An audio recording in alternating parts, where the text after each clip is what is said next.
Lack of understanding आणि acceptance. इतक्या अपेक्षा ठेवलेल्या असतात, इतकं कंडिशनिंग झालेलं आहे की त्या अपेक्षांचा भंग व्हायला लागतो. नातं आहे ना ते, तुम्ही काही परीक्षा घ्यायला नाही बसलाय नवऱ्याची किंवा नवऱ्यानी बायकोची. It's your we time, right? It's your, I mean you have to create your interdependence. You have to be supportive to each other. लग्न इज ओके, पण संसार नाही ना तुम्हाला सांभाळता येत आहे, then why are you getting married? लग्न संस्था आहे ती टिकवून ठेवायची म्हणून तुम्हाला लग्न करायचं आहे का लग्नाच्या नेक्स्ट डे जो संसार सुरू होणार आहे त्याला सांभाळायचं ज्ञान घेऊन मग लग्न करायचं? जिथे व्हॅल्यू नाही, रिस्पेक्ट नाही, तिथे थांबायचं नाही. तिथे नातं लिटरली तोडायचं. डिवोर्स हा नुसता ऑप्शन नाही आहे ना राजा. खरी गोष्ट. You need to restore it. त्याकरता रिझनिंगला जायला पाहिजे, रूट इश्यू काढणं गरजेचं आहे. आईवडिलांना रिप्लेस नाही ना करत आहात. मग इथे मार्केटमध्ये अवेलेबिलिटी आहे म्हणून रिप्लेसमेंट करताय का? इससे तो आगे की अच्छी मिलेगी किंवा मिलेगा. आणि मग तिथे गेल्यानंतर वाटलं अरे इससे तो पहले वाली अच्छी थी. जरी प्रपोजल चांगला आहे, चांगला कमवतोय, हे सगळ्या बेसिक कम्पॅटिबिलिटीज मॉनिटरी लेवलला बघून don't get married. You are not getting married, you are getting weld. कधी आपल्याच बायकोला डेट केलं का? करण्याची गरज आहे. Yes, you need to. Why can't you date your own wife and your own husband? Hall book झालाय, केटरर डिसाईड झालाय, जे काही आहे सगळं शॉपिंग झालंय. That is Y you getting married. High, hello, नमस्कार. लोकमत सखीच्या आज द एक्सपर्ट या सेगमेंटच्या नव्या कोऱ्या एपिसोडमध्ये मी गार्गी तुम्हा सर्वांचं स्वागत करते. तर मंडळी, सोशल मीडिया असू दे किंवा आपण जगतो ती सोशल लाईफ, सगळीकडे सध्या घटस्फोट याबाबत मोठ्या प्रमाणात बोललं जात आहे. त्याबाबत अनेक समज गैरसमज लोकांच्या मनात आहेत. विशेषतः मिलेनियल्समधले हे घटस्फोटाचे जे प्रकार आहेत ते नेमके काय होत आहेत, त्यामागची कारणं काय आहेत आणि ते टाळायचं असेल तर नेमकं काय केलं पाहिजे, या सगळ्या आपल्या मनातल्या प्रश्नांची आपण थेट आज एक्सपर्टकडून उत्तरं जाणून घेणार आहोत. आपल्याबरोबर लीना परांजपे मॅम आहेत. मॅम, लोकमत सखीमध्ये तुमचं स्वागत. थँक्यू. आता मॅमची वेगळी अशी ओळख करून काय द्यायची, त्यांचं कार्यकर्तृत्व अफाट आहे. पण अगदी थोडक्यात सांगायचं झालं तर अनेक दुभंगलेल्या मनांना, अनेक नात्यांना जोडून ठेवण्याचं काम गेले अनेक वर्ष मॅम करतात. त्या भारतातल्या पहिल्या मॅरेज एज्युकेटर आणि रिलेशनशिप कोच आहेत आणि त्यांनी गेले अनेक वर्ष अविरतपणे या क्षेत्रामध्ये कार्यरत आहेत. विशेष म्हणजे कॅनडामध्ये जाऊन त्यांनी याबाबत रिसर्चसुद्धा केलेला आहे. आज भारतात राहून वेगवेगळ्या देशांमधील अनेकांचे प्रश्न त्या सॉल्व्ह करतात, त्यांना गाईड करतात. मॅम, पुन्हा एकदा तुमचं स्वागत आहे. तुमच्या कार्यकर्तृत्वाला खरंच लोकमत सखीचा सलाम. आपण आपल्या गप्पांना आता आपण सुरू करतोय. तर सगळ्यात पहिली गोष्ट आपण पाहिली तर मिलेनियल्सच्या लग्नानंतरचा टप्पा म्हणजे पोस्ट मॅरेजचा टप्पा आपण पाहूया. त्यामध्ये लग्न होतं, त्यानंतर संसाराला सुरुवात होते. पण असं एखादं कपल असतं की दुर्दैवानं घटस्फोटाचं ग्रहण त्यांना लागतं. तर काय सध्या त्याची कारणं आहेत, का अशा घटना घडताना दिसत आहेत? बरं, हनीमून फेज झाल्यानंतर बऱ्यापैकी खटक्यांना सुरुवात होते. आणि खटके असू देत, म्हणजे इट्स व्हेरी नॉर्मल म्हणायला गेलं तर. पण त्याची कारणं आपण म्हणायला गेलो तर त्यातलं सर्वात महत्त्वाचं कारण एक तर लॅक ऑफ कम्युनिकेशन असू शकेल. की ज्यामध्ये कुठचे शब्द वापरायचे, कुठच्या वेळेला वापरायचे, कुठचे नाही वापरायचे, काय नाही बोलायचं, हे फार नाही माहिती आहे. म्हणजे कपल्सना नाही माहिती आहे. सेकंड मुद्दा असा येईल, कुठेतरी पेरेंटल इंटरफिअरन्स येतो. आपलेच आईवडील आहेत, पण हे आईवडील जेव्हा एखादा गायडन्स देतात आणि तो गायडन्स जेव्हा इंटरफिअरन्समध्ये कन्व्हर्ट व्हायला लागतो तेव्हा ते टॉक्सिक होतं. बरोबर. सो त्यामध्येही जेव्हा ओव्हर पेरेंटल इंटरफिअरन्स असतो, सो त्यावेळेला कपलना, म्हणजे दोघांनी, मुलगा मुलगी, नवरा बायको, कोणीही असो, पण त्यांना सोल्युशन नाही मिळत. कारण ते आईवडिलांना कसं त्यांची चूक सांगायची, चूक सांगितली तर डिसरिस्पेक्ट होईल, ह्या कंडिशनिंगमध्ये असल्यामुळे ते त्यांची चूक नाही सांगत. पण मग ती बाउंड्री कशी आपण सेट केली पाहिजे? ती बाउंड्री तर सेट करायची म्हणजे तुम्ही ॲज अ कपलच ती सेट करायला पाहिजे. बरं, राईट? कारण का तुम्हीच स्वतःचे डूज अँड डोंट्स तुम्ही आखायला पाहिजेत ॲज अ कपल. जे तुम्ही आखत नाही म्हणून तिसरा व्यक्ती तुमच्यामध्ये एंटर करतो. आता तुम्ही अशा अनेक म्हणजे प्रसंगांना सामोरे गेले असाल, तुम्हाला अशा केसेस आल्या असतील. पण त्यावेळेस अशी एखादी केस की या गोष्टींनी पण घटस्फोट होऊ शकतो का, असा प्रश्न पडेल, अशी एखादी केस तुम्ही? नक्की सांगते. फक्त आधीचं आपण जे म्हणत होतो ना कारणं, त्या कारणांमध्ये अजून एक महत्त्वाचा मुद्दा आहे की लॅक ऑफ अंडरस्टँडिंग आणि ॲक्सेप्टन्स. इतक्या अपेक्षा ठेवलेल्या असतात, इतकं कंडिशनिंग झालेलं आहे की त्या अपेक्षांचा भंग व्हायला लागतो. The more you expect the less you accept, असा प्रकार आहे. त्यामुळे एक्सपेक्टेशन ठेवाव्या, नक्कीच ठेवाव्या, पण त्या किती आणि त्याचा इट्स अ प्रोसेस ना. थोडंसं हँड इन हँड जाऊन आपण नक्कीच over the period of time आपण एक्सपेक्टेशन ठेवू शकतो किंवा त्या एक्सपेक्टेशन नंतर ते ॲक्सेप्टन्समध्ये कन्व्हर्ट होऊ शकतं. पण तुम्ही त्यानुसार त्या रस्त्याला लागणं फार गरजेचं आहे. आता तू म्हणालीस की अशी एखादी केस स्टडी जिथे इतकं क्षुल्लक कारण आहे. मी ह्याच्या आधी एका पॉडकास्टमध्ये सांगितलेलं मटर पनीर हे कारण असू शकतं का डिवोर्सचं? काय एक्झॅक्टली. त्या मुलीला आणि मुलाला 3 वर्षाचं अंतर असेल त्यांच्यामध्ये. तीही जॉब करते, तोही IT फील्डमध्ये आहे. मुद्दा असा आहे तिने कुकिंग कधीही केलेलं नाही आहे आईकडे. आता ही बेसिक गोष्ट आहे. जेव्हा आपण सासरी जातोय, आजकालच्या मुली माहेरी नाही करत काम. मी सगळ्या नाही म्हणणार, पण मोस्ट ऑफ द टाईम असं होतं. आता तिथे गेल्यानंतर त्यांना शिकायचं आहे, पण त्यावरनं त्यांच्या एखाद्या क्षुल्लक किंवा छोट्या जेस्चरवरनं त्यांना जज करणं आणि त्याच्यावरती त्यांना कमेंट्स देणं, दिस इज सो डिमिनिंग, राईट? असं ह्या मुलीच्या बाबतीत झालेलं की लग्नानंतर तिने अगदी चहा नाश्ता हे सगळं करायला सुरुवातही केली. सकाळचा ब्रेकफास्ट आणि हे करून ती जायची, पोळ्या लाटून जायची, भाजी वगैरे सासू करायची. They were staying in a joint family. आता मटर पनीर म्हणजे त्यांना पनीरच्या भाज्या आवडायच्या, त्याच्यात त्यांनी तिला एकदा दाखवली आणि त्याच्यानंतर करायला सांगितली. शी कुड नॉट, तिला नाहीच जमायचं. असे जवळजवळ 4-5 महिने झाले. ती प्रत्येक वेळेला जी भाजी बनवायला जायची, कुठेतरी जास्त मसाला पडलाय किंवा असं समवेअर. हे खूप क्षुल्लक कारण आहे की तिला त्याच्यामध्ये तिचं एक्सपर्टीज नाही आहे. बरोबर. ती शिकायला तयार आहे, पण तिचं एक्सपर्टीज नाही आहे. कारण का लॉंग वर्किंग अवर्स आणि ह्याच्यामध्ये तिला ती तेवढा इम्पॉर्टन्स नव्हती. बाकी सगळं ती करायची. सासू सासऱ्यांचं अगदी गिफ्टिंग करा, त्यांचे बड्डे सेलिब्रेट करा, एवढं सगळं ती करत होती. सी द थिंग इज, त्यावरनं इतकं घालून पाडून तिला बोलणं, आणि तेही आईवडिलांनी, नवऱ्यानी नाही. बरं. This is where I am talking about the parental interference. Somewhere the groom or her husband had to take the initiative की एवढं नका बोलू म्हणून.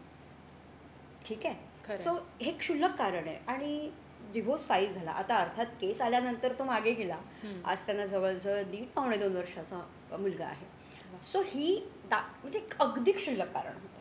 हां, ह्याला काही अर्थ आणि तिची ती अपेक्षा असणं की आपल्या नवऱ्याने आपल्याबरोबर असणं. अजून एक अशी स्टोरी आहे युकेची की जिथे सुपरमार्केटमधनं सामान आणतोय आपण, टास्क शेअर करायचा आहे, राईट? तर जेवढे मी टास्क करते ना तेवढेच टास्क तू करायला पाहिजेस. या मोजमापामध्ये ती जी बायको आहे ती एवढी कॅल्क्युलेटिव्ह झाली आहे की आणलेलं सुपरमार्केटमधनं सामान आणि त्याच्यामध्ये राहिलेलं चीजसुद्धा ते खराब झालं 2 दिवसांनी, पण तरी तिने ठेवलं नाही फ्रीजमध्ये, कारण ती ड्युटी त्याची होती. दिस हिअर म्हणजे ह्याच्यामध्ये मला म्हणायचं आहे, तुम्ही तुमचा अहंकार आणताय unnecessary. You are being so calculative. नातं आहे ना ते, तुम्ही काही परीक्षा घ्यायला नाही बसलात नवऱ्याची किंवा नवऱ्यानी बायकोची. It's your we time, right? It's your, I mean you have to create your interdependence. You have to be supportive to each other. हा नात्यामधला इगो कुठेतरी मग रेड फ्लॅग कडे जातो का? नातं संपण्यासाठी कारणीभूत ठरतोय का? अगदी नक्की. म्हणजे मग तो स्त्री असू दे किंवा पुरुष असू दे, कोणीही असू दे. जसं तुम्ही आता म्हणालात की आपले जे काही फॅक्टर्स आहेत, बायको आणि नवऱ्याच्या पलीकडे जाऊन असे फॅक्टर्स असतात. मग त्यामध्ये फॅमिली आली किंवा इतर सगळे फॅक्टर आहेत. त्याच्यापैकी सोशल मीडिया हा एक मेजर असा फॅक्टर झाला आहे की त्या सोशल मीडियाकडे आपण जेव्हा जेव्हा पाहतो, त्या रील्स पाहतो, ते व्हिडिओज पाहतो, आपली एक आयडियल रिलेशनशिपबाबत अवाजवी अपेक्षा आपल्या मनामध्ये बनतात आणि त्या अपेक्षा पूर्ण नाही झाल्या की मग कुठेतरी खटके उडायला लागतात आणि कुठेतरी नातं अगदी घटस्फोटापर्यंत पोहोचू शकतं. हे सुद्धा कुठेतरी सध्या वाढताना तुम्हाला दिसतंय का? अतिशय. तू तर तरी खूप सोज्वळ शब्द वापरलास, आयडियल म्हणून. लोक त्याला परफेक्ट रिलेशनशिपमध्ये जातात आणि परफेक्शन इज ॲक्च्युली आउटडेटेड. बरोबर, इट्स आउटडेटेड. तुम्ही तुमचे स्वतः, कारण माणूस आहात म्हणजे तुम्ही चूक करणारच आहात, पण त्या चुकीला अवॉइड करण्याकरता इतक्या ताणाखाली तुम्ही परफेक्ट व्हायच्या नादामध्ये तुम्ही इतकं कंडिशनिंग स्वतःचं करताय की त्यामुळे तुम्ही अवाजवी अपेक्षा वाढवून ठेवताय स्वतःच्याही आणि समोरच्यालाही ते टॉक्सिक होत आहे. खरी गोष्ट आहे. आणि मग टॉक्सिक रिलेशनशिप कुठे ना कुठेतरी घटस्फोटापर्यंत किंवा नातं तुटण्यापर्यंत कारणीभूत ठरते. मी असं म्हणेन की इनिशियली आता तो स्लीपिंग डिवोर्स हा काही टर्मिनॉलॉजी आली आहे, त्याच्यामुळे स्लीप डिवोर्समध्ये ती लोक त्याला जातात. ॲक्च्युली वेगवेगळ्या बेडरूममध्ये झोपणं, एकमेकांबरोबर न झोपणं, that is what called as a slip divorce. आता इथून मग जेव्हा त्यांच्यामध्ये थोडीशी गॅप निर्माण होते, I would say emotional intimacy नसते, म्हणजे दे लूज दॅट, आणि इव्हेंच्युअली फिजिकल इंटिमसी पण. मग हे गेल्यानंतर मग त्यांना असं वाटतं आता काही रस्ताच नाही आहे, तर आपण बेटर आहे तूही सुखात राहा, मीही सुखात राहते, आपण डिवोर्स घेऊया. But that's not the solution, right? Today's generation, मी परत सांगते, मिलेनियल्स इतक्या जवळचे आहेत माझ्या, त्यांच्याबरोबर काम करताना मला हे जाणवतं आहे की त्यांना कमिटमेंट हवी आहे, नक्कीच हवी आहे, पण त्याकरताच कसं डील करायचं आहे. लग्न इज ओके, पण संसार नाही ना तुम्हाला सांभाळता येत आहे, then why are you getting married? माझा साधा सोपा प्रश्न आहे. Then why are you getting married? Just because लग्न संस्था आहे ती टिकवून ठेवायची म्हणून तुम्हाला लग्न करायचं आहे, का लग्नाच्या नेक्स्ट डे जो संसार सुरू होणार आहे त्याला सांभाळायचं ज्ञान घेऊन मग लग्न करायचं? That is completely your. जसं आपण इमोशनल इन्व्हॉल्वमेंट बाबत बोलतो, नात्यामध्ये इमोशनल इन्व्हॉल्वमेंट कितपत असणं गरजेचं आहे, आणि जर ती नसेल तर मग ते नात्यामध्ये नाही राहावं का? दोघांकडेही नसेल तर नात्यामध्ये नाही राहावं हा खूप सोपा सरळ मार्ग आहे, राईट? बरं, पण मी असं नाही म्हणणार, ऑफकोर्स नाही म्हणणार. कारण तुम्हाला जर वाटतंय की इमोशनल इन्व्हॉल्वमेंट नाही आहे तर आपण नात्यातनं बाहेर पडूया, हे खूप सरफेस लेवलला बोलताय तुम्ही. माझा प्रश्न आहे का नाही आहे? माझा प्रश्न आहे का नाही आहे याचा रूट कॉज काढताय का? ह्याकरता काही खटपट करताय का? ह्याकरता काही करण्याची गरज वाटते का? If it is not, then you are not married. You are definitely not married. कुणाला तरी एकाला तरी त्याच्यामध्ये वाटायला पाहिजे की अरे हे का होतं ह्याचं मी रिझनिंग तरी शोधतो किंवा शोधते. पण बरेचदा असं होतं ना की मी त्यासाठी रिझनिंग शोधते किंवा हे करते, पण समोरच्या माणसाला आपण नकोच होत, त्यांना नकोसच आपण झालेलो. तू जर शोधतेस किंवा शोधतोयस कोणी एखादा पार्टनर, तर त्याच्यातनं कुठेतरी तुम्हाला पुढच्या लेवलला जाणं गरजेचं आहे. गुगल सर्च आणि ChatGPT-वरती हे आन्सर्स मिळतील का? चल आन्सर्स मिळतील, पण इम्प्लिमेंट कशी करायची हे सांगणार आहेत का? इट्स व्हेरी सब्जेक्टिव्ह ना, कारण तुझी केस, त्याची केस, दुसऱ्यांची केस ही वेगवेगळी असते. प्रत्येकाची आपली मॅरेज स्टोरी आहे, बरोबर. त्याच्यातली सिव्हिरिटी किती आहे, कुठच्या एरियाजमध्ये तुम्ही चॅलेंज तुम्हाला येतोय, हे सगळं तुम्हाला त्या एक्सपर्टला जाऊन भेटायला पाहिजे. Here I am not at all telling की लीना परांजपेकडेच या, नको, तुम्ही कुठच्याही एक्सपर्टकडे जा, पण ते जाणं गरजेचं आहे ना. बरोबर. जर तुम्हाला एखादं डील करायला नाही येत आहे तर you need to learn the dealing technique. मग जा, शिका आणि स्टार्ट रिपेअरिंग. कोणाला पाहिजे की दोघंही गरजेचे आहेत. I would say it's only in global couples. Let me tell you Gargi, one of the partners is a solution provider और सोल्युशन सीकर. म्हणजे हे 100% मी म्हणते. दुसरा पार्टनर काय असेल ते मला माहिती नाही, तो तेवढा म्हणजे डिटेलमध्ये आपण ते काय आखीव रेखीव फ्रेममध्ये नको करूया की तो चुकीचाच असेल किंवा तो इंट्रोवर्ट असेल, तो काहीही असू शकतो किंवा शकते, म्हणजे कुठलाही एक पार्टनर. पण एक पार्टनर ह्याला नेहमी सोल्युशन काढायचं असतं, मग त्यांनी तरी इनिशिएट करायला पाहिजे. Very true. प्रॉब्लेमला सोल्युशन शोधा ना तुम्ही. तोडणं हा ऑप्शन नाही, तोडणं हा ऑप्शन. आणि इट इज व्हेरी, मी नेहमी म्हणते डिवोर्स लॉयर्सचा चिपदान मी. आय एम सो सॉरी, म्हणजे हे फॅक्ट आहे. म्हणजे मी कुणालाही डिवोर्स लॉयर्सना नाही बोलत आहे की जे डिवोर्स घेत आहेत त्यांनाही बोलत नाही, पण तू you are going for the easy solution. Mentally तुम्हाला ते खूप एक्झॉस्टिंग आणि खूप जास्त त्रासदायक होऊ शकतं, इमोशनली सुद्धा. पण तरीही डिवोर्स हा नुसता ऑप्शन नाही आहे ना राजा. खरी गोष्ट. You need to restore it. त्याकरता रिझनिंगला जायला पाहिजे, रूट इश्यू काढणं गरजेचं आहे. म्हणजे तुम्ही बोलता बोलता एक गोष्ट माझ्या लक्षात आली की कुठे ना कुठेतरी आपले पेशन्स यामध्ये कमी पडत आहेत का नात्यासाठी. कारण आपण जेव्हा लग्नाआधी माहेरी असतो किंवा तो मुलगा घरी, म्हणजे लग्न नसतं त्याचं झालेलं, तेव्हा सुद्धा त्याचे खटके आई वडिलांशी होत असतात, लहान भावांशी होत असतात, पण त्यांच्याकडे घटस्फोट घेणं किंवा त्यांच्यापासून ब्रेकअप करणं हा ऑप्शन कधी तिथे नाही आहे. बरोबर. पण लग्न झाल्यानंतर लिगली आपल्याला हा ऑप्शन मिळाला आहे, त्यामुळे कुठेतरी पेशन्स आपले कमी झालेत का? हां, म्हणजे आता त्याला एक्सेप्शनल गोष्टी ज्या आहेत की सिबलिंग्स डिवोर्स वगैरे, आपण तिकडे जाऊया नको, पण इन जनरल बोलायचं झालं तर मग कुठेतरी पेशन्स कमी पडतायत का हे नातं धरून ठेवण्यासाठी? 100%. हां. पण मी जज करणं माझ्या रक्तात नाही किंवा माझ्या त्या बाजमध्ये नाही. त्यामुळे instead of judging the millennials or their nature, behaviour, मला असं वाटतंय की कुठेतरी तुम्ही जर आईवडिलांना रिप्लेस नाही ना करत आहात, मग इथे मार्केटमध्ये अवेलेबिलिटी आहे म्हणून रिप्लेसमेंट करताय का? इससे तो आगे की अच्छी मिलेगी किंवा मिलेगा. आणि मग तिथे गेल्यानंतर वाटलं अरे इससे तो पहले वाली अच्छी थी, किंवा पहिले वाला अच्छा था. माझ्याकडे रिमॅरेजच्याही सेम पार्टनरच्याही केसेस झाल्या आता. काय म्हणते एखादी केस? हो नक्की. म्हणजे डिसेंबरमध्ये डिवोर्स घेतलाय आणि सगळं क्लिअर झालं डिसेंबर मिडपर्यंत. आणि हे कपल मला भेटलाय जवळजवळ फेब्रुवारीच्या पहिल्या आठवड्यात. ओके, दोघंही भेटले, सेपरेटली भेटले आणि मग ॲज अ कपल पण भेटले. आणि त्यानंतर मग म्हणाले की आम्हाला रिमॅरेज करायचं आहे. म्हटले इतकं आत्ता डिवोर्स घेतला आहे आणि 2 महिन्यात तुम्ही एकमेकांशिवाय राहू शकत नाही आहात, मग तुम्ही डिवोर्स घेतलात का? तर आमच्या आईवडिलांनी सांगितलं की नाही पटत आहे तर तुम्ही वेगळे व्हा सर. हे घर हे रोजचं ते नको भांडणं. बरं. आणि आश्चर्याची गोष्ट म्हणजे आयरनी बघ कशी आहे, 7 वर्ष ते लोक, it was a love marriage. ते 7 वर्ष रिलेशनशिपमध्ये होते. त्यानंतर त्यांनी लग्न केलं. ती 3 वर्ष. ओके, म्हणजे टोटल 10 वर्ष झाली एकमेकाला ओळखत आहेत. त्यानंतर 3 वर्षानंतर त्यांनी ह्या डिसेंबरमध्ये जे काही त्यांनी डिवोर्स घेतला. आता फेब्रुवारीमध्ये मला भेटत आहेत. म्हटलं थोडं होल्ड ऑन करा. Then we started the sessions, coaching sessions, सगळं झालं. 6 महिने ते 8 महिने एकत्र त्याच्यावरती काम झालं, इंडिव्हिज्युअल लेवलला आणि कपल लेवलला. And then they got remarried. Now they are happy. Wow. So the point is, तुम्ही असं ना खूप इम्पल्सिव्ह डिसिजन नका घेऊ. हे इम्पल्सिव्ह डिसिजन मेकिंगनी, इम्पेशन्सनी, it is affecting not only your married life but also your mental wellbeing आणि तुमचं करिअर. व्हेरी बरोबर.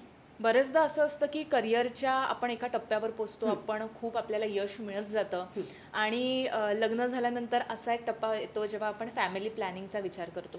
तर असं कधी होतं का की एक पार्टनर जो आहे तो खूप यशस्वी झालाय आणि आपला एक पार्टनर आहे जो घरी असतो किंवा काय, त्याच्याबद्दलचा ते प्रेम, तो आदर कमी झाला आणि म्हणून एक्स्ट्रा मॅरिटल अफेअर्सकडे वळले जात आहेत का लोक, आणि त्याचा परिणाम असा होतो की जुनं नातं संपवलं जातं. म्हणजे या रिसर्च दरम्यान मी एक केस स्टडी वाचलेली ज्यामध्ये असं होतं की जेव्हा बाई प्रेग्नंट असते आणि बाळाला जन्म दिल्यानंतर आणि त्याला थोडं मोठं होण्याच्या त्या फेजमध्ये ती त्याबरोबर असते, तेव्हा कुठेतरी पुरुषांचा एक्स्ट्रा मॅरिटल करण्याचा कल हा आहे असं मी केस स्टडीमध्ये वाचलं. त्यामध्ये काय तथ्य आहे? आत्ता तुझे म्हणालीस ना की एक्स्ट्रा मॅरिटल अफेअर कसे होतात किंवा म्हणजे प्रेग्नन्सीच्या वेळेला जास्त होतात म्हणजे असं, तर ह्याच्याबरोबर अजून एकदा मला असं वाटेल की आपण ना असे खूप जज करतो सगळ्यात की असं तो असा एक्स्ट्रा मॅरिटल अफेअर त्यांनी केलं किंवा तिने केलं असं म्हणूया आपण. पण इन्स्टेड ऑफ जजिंग आपण त्याची रिझन जर का शोधलं तर मग हे एक्स्ट्रा मॅरिटल अफेअर का झालं हे कळेल आणि त्याच्यानंतर ते न व्हावं म्हणून आपल्याला काय करायचं आहे हेही कळेल. बरोबर. ओके, सो एक केस स्टडी सांगेन की IT मधलाच मुलगा आहे. मुलगी दुसऱ्या सिटीमधनं बॉम्बेमध्ये सेट झाली त्याच्याबरोबर येऊन. तर तीही शिकलेली आहे, तिने मास्टर्स केलेलं आहे. पण हे सगळं शिकून सवरून सुद्धा घरामध्ये ती जस्ट बिकॉज आईवडिलांना त्याच्या वॉशिंग मशीनमध्ये धुतलेले कपडे नाही आवडत म्हणून ती स्वतः धुते. ती घरामध्ये कामं करते, सगळं मॅनेज करते आणि still she doesn't deserve a quality time from him. असं राईट, ऑब्वियस आहे. आणि आजची मिलेनियल मुलगी हे करत आहे तर तिला समजून घेणं हे फार गरजेचं होतं, जे त्यांनी नाही घेतलं. समहाव तिने तिच्या एक्सला कॉन्टॅक्ट केला आणि ती त्याच्याबरोबर बोलायला लागली. त्यानंतर माहेरीही निघून गेली 1-2-2.5 महिने थांबून. आता ह्याचा मला फोन आला की मी ट्रॅक वगैरे केलेलं आहे आणि सगळे प्रूफ आहेत माझ्याकडे, तर आता मला ह्याच्यामध्ये मार्ग असा मला दिसतोय की डिवोर्स घेणार आहे मी. म्हणजे मला कळत नाही ह्याच्यामध्ये की ही का गेली वगैरे, ते मला काही करायचं नाही आहे, पण मला डिवोर्स घ्यायचा आहे. पण त्याच्या आधी मला तुम्हाला भेटावं असं वाटतं आहे. बरं. आय सेड ओके ठीक आहे. तर म्हणे मला तुमचा सल्ला घ्यायचा आहे. म्हटलं सल्ला देण्यासाठी मी काउन्सिलर नाहीच आहे. So if you are coming be clear about it की तू कशा करता येतोस. कारण मी कोच आणि मेंटॉर आहे, तर मी तुला रिझनिंग देईन. तुला जे पाहिजे ते बोलण्यामध्ये मला स्वारस्य नाही आहे.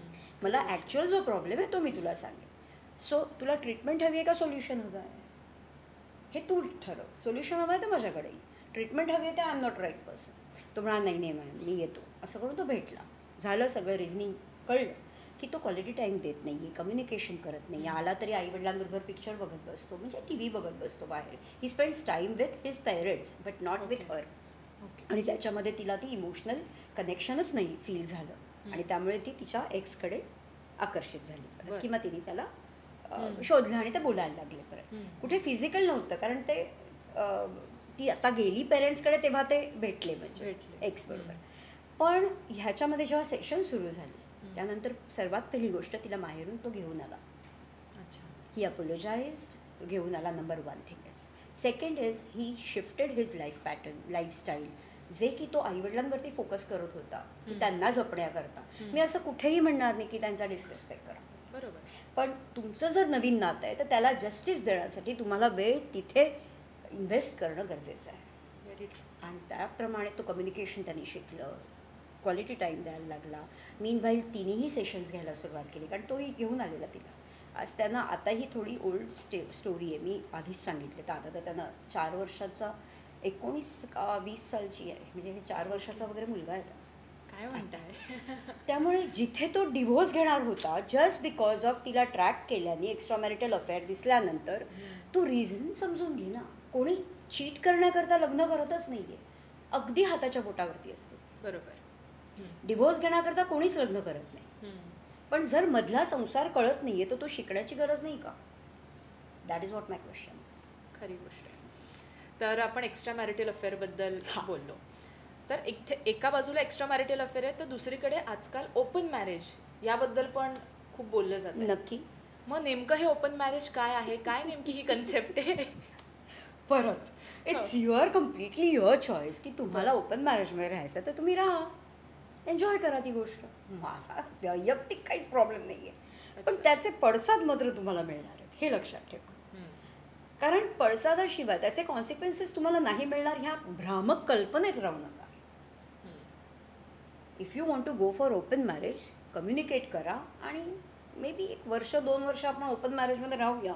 मी दुसरा पार्टनर बघते ॲज अ हजबंड, तू दुसरी वाईफ बघ ॲज दुसरी बाई किंवा दुसरा अफेअर कर as a wife, and will stay for 2 years आणि then will take a decision. Completely okay.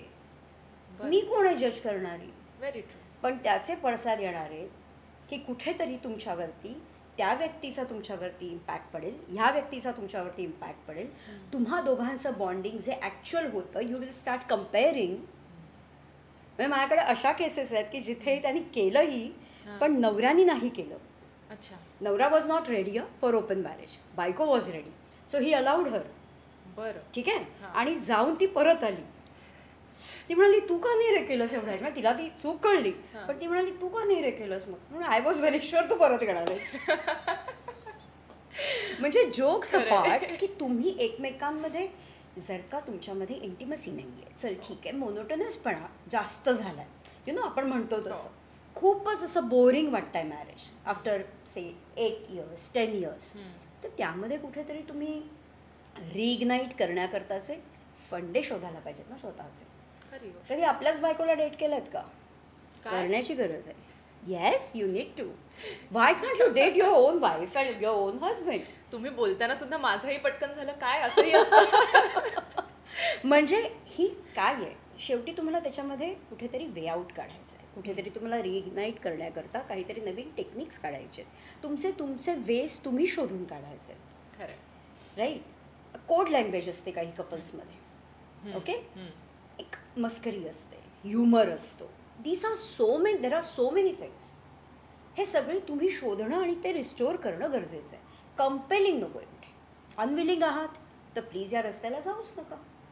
It's so simple. Don't make it complicated. It is a very simple thing. You are making it complicated. खरं.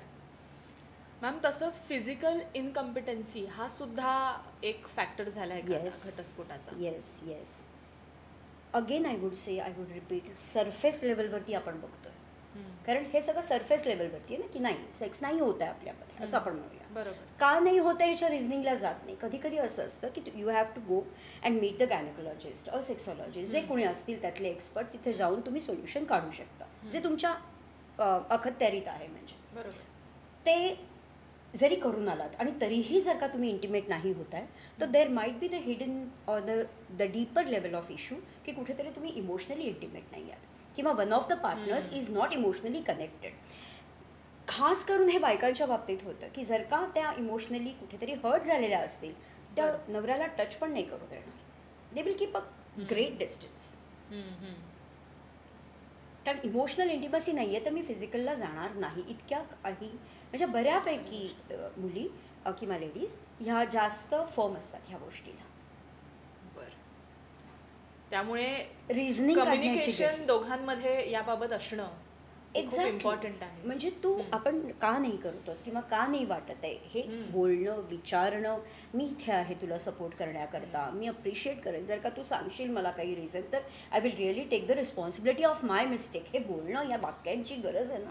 खरी गोष्ट आहे. Rather than नातं तोडणं हा खूप सोपा ऑप्शन आहे, पण त्याच्यावरती प्रोसेस करणं, काम करणं खूप गरजेचं आहे. खरं आहे मॅम. आता आपण नातं म्हटलं की त्याच्यामध्ये आजकाल खूप रेड फ्लॅग, ग्रीन फ्लॅगबद्दल बोलतो. बरं, तर त्या रेड फ्लॅगमध्ये आजकाल ना नार्सिसिस्ट बिहेवियर हा शब्द, ही फ्रेज मी खूप ऐकली आहे. काय नेमकं असतं हे बिहेवियर आणि त्याचा कसा नात्यावर परिणाम होतो? नार्सिसिस्ट पर्सनॅलिटी डिसऑर्डर, NPD, हे डिसऑर्डर आहे. ठीक. ओके. आता काही जण अशा व्यक्ती असतात की ज्यांचा हेल्दी इगो असतो.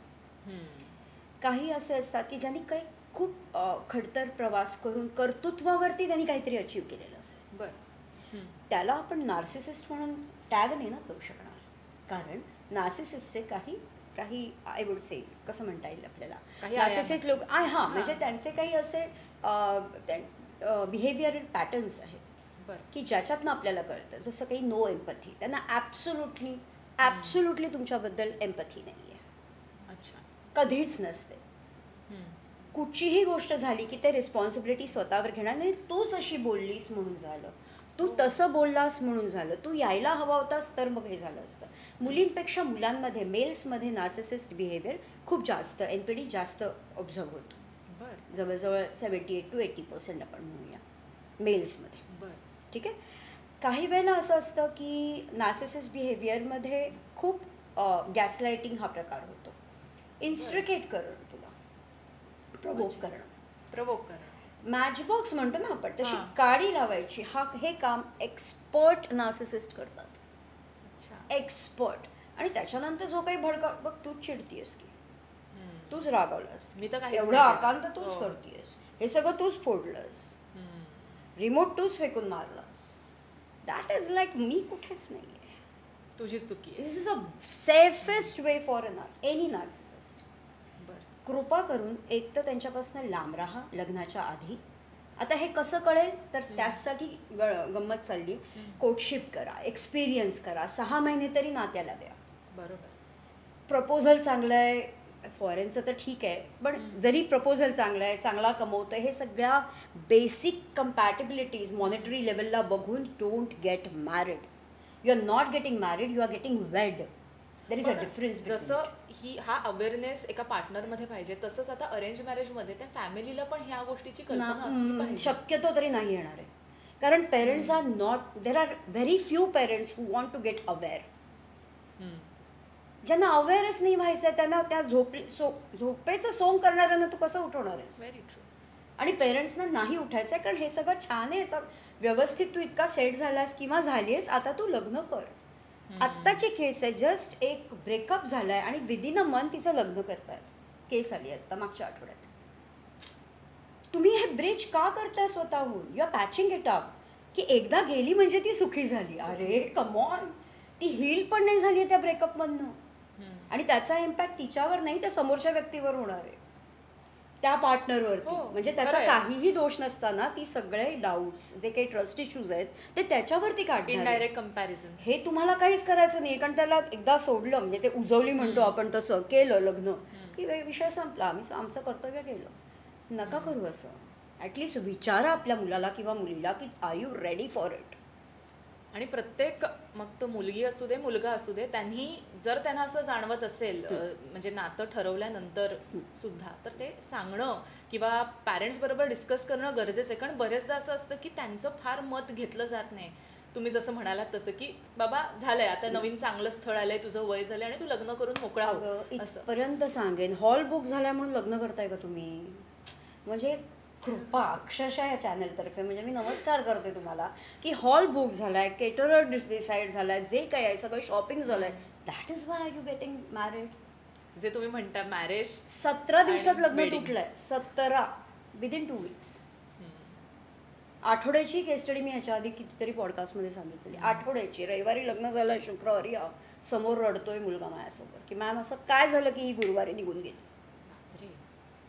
जस्ट फिजिकल इंटिमेट झाले मंगळवार बुधवार आणि समहाऊ त्यांनी तो कुठच्याच रिलेशनशिपमध्ये नव्हता याच्या आधी, त्यामुळे त्याला कुठला एक्सपिरियन्स नव्हता when they were getting physical obviously. तर तो थोडा अँशियस झाला वेन गेटिंग इंटिमेट. तो थोडासा अँशियस झाला which was normal. She thought it somewhere की हे तो मला म्हणजे कंपेल करतोय, म्हणजे मॉलेस्ट करतोय, समथिंग लाईक दॅट. कारण दर 2-2.5 तासाला तिच्या आईला फोन जायचा राईट फ्रॉम सोमवारपासून. Yes yes. आणि त्याच्यात तिने हेही गोष्ट रात्री 1 वाजता आईला सांगितली. ऑफकोर्स आई म्हणाली तडक निघून ये, हे असं कसं सहन करू शकतोस तू. आज व्यवस्थित सेट आहेत ते. तिच्या आईचे 2 सेशन्स पण तिने घेतले आई करता की मॅम माझ्या आईला 2 सेशन्स द्या, मी स्वतः तुम्हाला सांगते. कारण का कुठे नाही बोलायचं आहे, कुठे बाउंड्री त्यांनी आखायची आहे पेरेंट्सनी, हे शिकणं गरजेचं आहे. अननेसेसरी नातं तुटत होतं एका आठवड्यामध्ये. काही सेन्स आहे तुम्हाला? खरी गोष्ट आहे. ती जजच करत होती ना त्याला, तिने जजच केलं आणि ते जजमेंट आईला सांगितलं. आईने सांगितलं तू इथे तडक निघून ये. ती निघून गेली गुरुवारी संध्याकाळी. शुक्रवारी हा समोर. एक साधारण 5-6 महिने लागले त्यांना परत रिस्टोर करायला, पण it was good. Like they are happy today, they have a daughter, they are happy. मग हा जो काही सुकून मिळतो ना मला, मी खरं सांगते तुला, तुम्ही रिझनिंग काढा ना, तुम्ही इश्यू काढा, काय रूट इश्यू आहे आणि त्याच्यावरती सोल्युशन काढा. That is so simple. अच्छा, तुम्ही एक एक प्रसंग सांगताना खरंच मी पण बोलता बोलता विचार पण करते की असेही गोष्टी होतात आणि खूप काम करण्याची गरज आहे लग्नाआधी स्वतःवर. Actually pre marital coaching is more important असं मला वाटतं. त्याचा अवेअरनेस पण येणं गरजेचं आहे. बरं, आता थोडंसं आपण पुढे जात फायनान्शियली जी ट्रान्सपरन्सी असते नात्यामध्ये ती कितपत असणं गरजेचं आहे. त्यानं सुद्धा नातं दुभंगू शकतं का, तुटू शकतो का? कारण बरेचदा असं होतं की एखादा पार्टनर असतो तो खूप छान कमवणारा असतो किंवा काय, आणि दुसरी व्यक्ती असते ती फार काही कमवणारी नसते, त्यांच्यामध्ये ती गॅप असते कुठे ना कुठेतरी. तर त्याचा कालांतरानं त्रास होतो का नात्याला? त्याचा कालांतराने त्रास होऊ शकतो. फक्त आपण परत एकदा कंडिशनिंग काय आहे, नाही सगळं सांगायला पाहिजे. एकदम 1 नंबर ऑनेस्टी पाहिजे नात्यामध्ये. ट्रान्सपरन्सी पाहिजे. ठेवा ना, पण स्टेप बाय स्टेप ठेवा ना. कारण ती तुमच्यावर बुमरँग म्हणून येणार आहे ह्याची तुम्हाला झलक तरी माहिती आहे का? काहीतरी तुम्हाला आयडिया आहे का की तुम्ही जितके ट्रान्सपरंट आणि ओव्हर ट्रान्सपरंट व्हाल खूप लवकर, मला म्हणायचं आहे ट्रान्सपरन्सी असावी. ओव्हर ट्रान्सपरन्सी पण येते over the period of time, पण ट्रान्सपरन्सी जितकी ठेवायची ती किती ठेवायची आहे याचा जर तुम्ही अभ्यास नाही केलात आणि you become over transparent with the person initial लेवलवरती, तर त्याला जज करायला तो, ती किंवा त्यांचे रिलेटिव्स, फॅमिली, फ्रेंड्स हे आहेत आणि त्याचा गैरफायदा घेणारा तुमचा पार्टनरही असू शकतो आणि जे तुमच्यावरती बुमरँग म्हणून येऊ शकतं. सो अवेअर व्हा. माझा म्हणजे अगदी कळकळीची विनंती ही आहे, अवेअर व्हा सगळ्या गोष्टींकरता.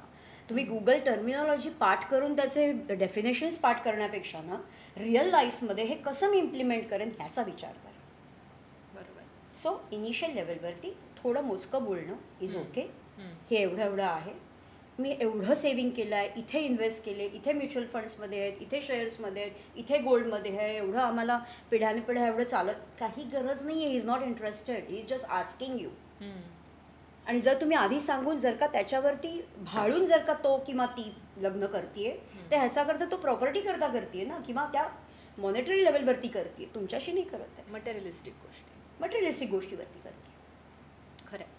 आता आपण थोडं उत्तरार्धात येऊया. येस. तर सगळ्यात महत्त्वाचं म्हणजे जसं तुम्ही नेहमी म्हणता की आपण लग्नाची तयारी करतो पण संसाराची पण तयारी करणं गरजेचं आहे. करेक्ट.